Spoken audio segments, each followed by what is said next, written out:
Assalamualaikum warahmatullahi wabarakatuh. Selamat siang, perkenalkan nama saya Putri Viniciano Mate, NIM 221326334, kelas B reguler 1 semester 2. Di sini saya akan membuat tugas anatomi fisiologi sistem pencernaan.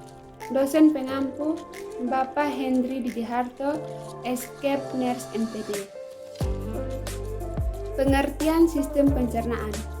Sistem pencernaan merupakan serangkaian jaringan organ yang memiliki fungsi untuk mencerna makanan. Makanan-makanan tersebut akan diproses secara mekanik ataupun secara kimia. Pencernaan secara mekanik yaitu pencernaan yang terjadi di dalam lambung yang melibatkan gerakan fisik dalam tubuh. Fungsi sistem pencernaan untuk menerima dan mencerna makanan, di mana makanan tersebut diubah menjadi nutrisi yang akan diserap dan disalurkan ke seluruh tubuh melalui aliran darah. Anatomi sistem pencernaan. Saluran pencernaan: rongga mulut, faring, esofagus, lambung, usus halus, usus besar, rektum, dan anus. Organ tambahan: gigi, lidah, kandung, empedu, hati, pankreas, dan kelenjar-kelenjar seperti ludah, getah lambung, hati, pankreas, getah usus. Faring: suatu kantong fibromuskuler yang bentuknya seperti corong, yang besar di bagian atas dan sempit di bagian bawah, serta terletak pada bagian anterior kolum vertebra yang panjangnya 14 cm, terletak pada dasar tengkorak, bergabung ke dalam esofagus, merupakan tempat persimpangan antara jalan pernafasan dan jalan makanan. Fungsi faring: berperan dalam sistem pernapasan, sistem pencernaan, dan pencernaan juga dalam proses berbicara.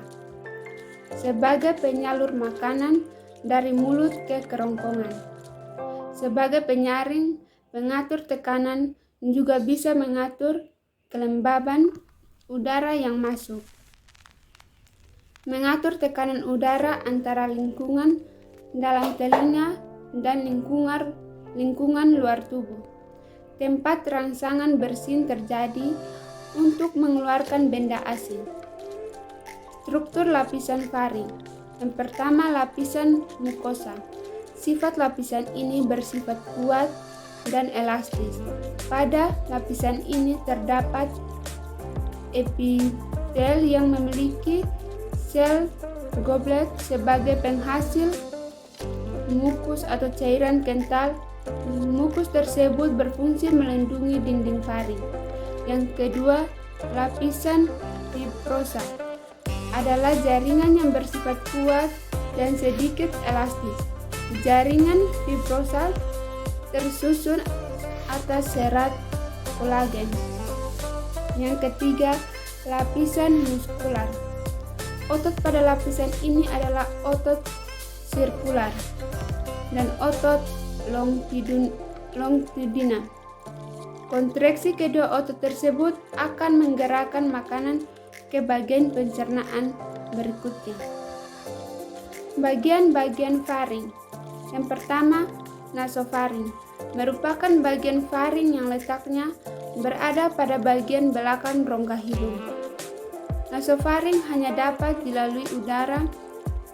Ukuran lebar dan panjang nasofaring berkisar antara 2-4 cm. Terdapat dua struktur penting pada nasofaring. Tuba ectasis, yakni struktur yang menghubungkan telinga tengah dengan nasofaring. Fungsi: untuk mengatur tekanan udara dalam telinga dan lingkungan luar tubuh. Tabung tersebut hanya akan terbuka saat menelan, bersin, menguap, atau menggerakkan rahang pada posisi tertentu.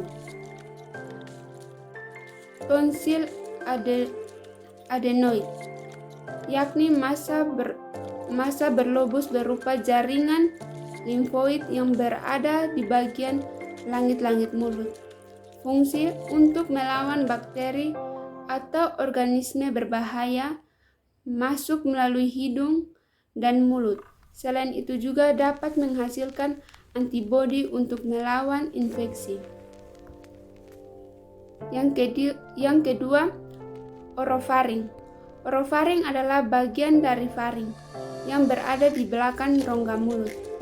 Orofaring bisa dilewati udara dan makanan sehingga berperan dalam sistem pernapasan dan sistem pencernaan. Orofaring mempunyai klip yang disebut epilogotis yang fungsinya mengatur makanan agar tidak masuk ke saluran pernapasan. Pada bagian dinding lateral atau bagian kanan dan kiri terdapat tonsil platina yang merupakan massa jaringan limfatik. Fungsi tonsil adalah melindungi dari infeksi.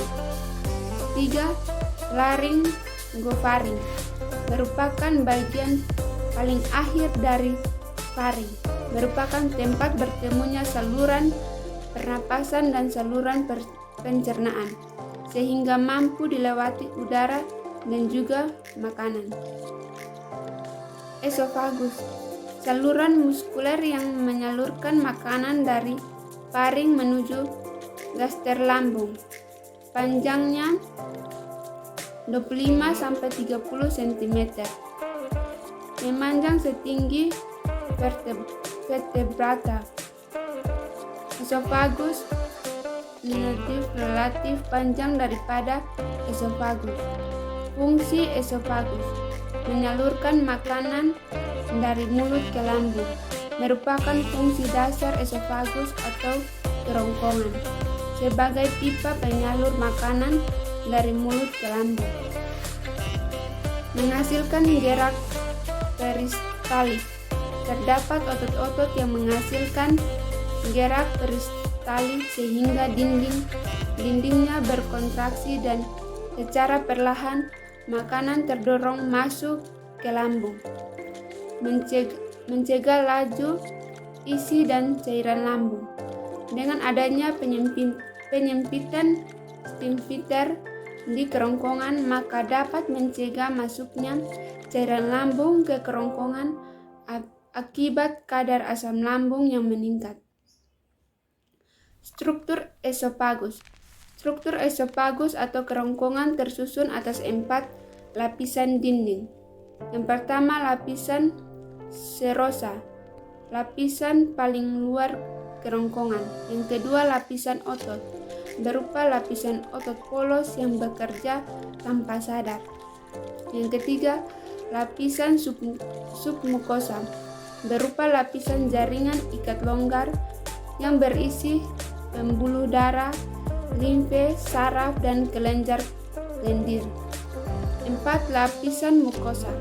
Lapisan mukosa pada kerongkongan disusun dari sel epitel berlapis, pipi bertingkat, dan jaringan ikat tipis.